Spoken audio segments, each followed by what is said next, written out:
అంటే నా చిన్నప్పుడు తెలుగు యూనివర్సిటీలో కరికులం ఉండింది, నేను సర్టిఫికేట్ కోర్స్ చేశాను. బట్ అమెరికాలో మాత్రం ఒక 5-6 ఏళ్ళు 7-8 ఏళ్ళు అవుతుంది స్టార్ట్ చేసి. అనుకోకుండా పిల్లలు చాలా ఇంట్రెస్ట్ కూడా చూపిస్తున్నారు.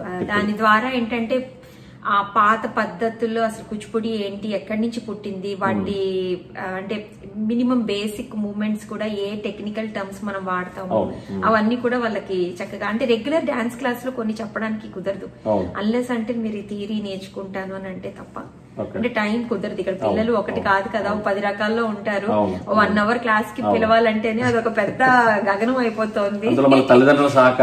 వాళ్ళది కూడా డిపెండెన్సీ ఉంది కదా.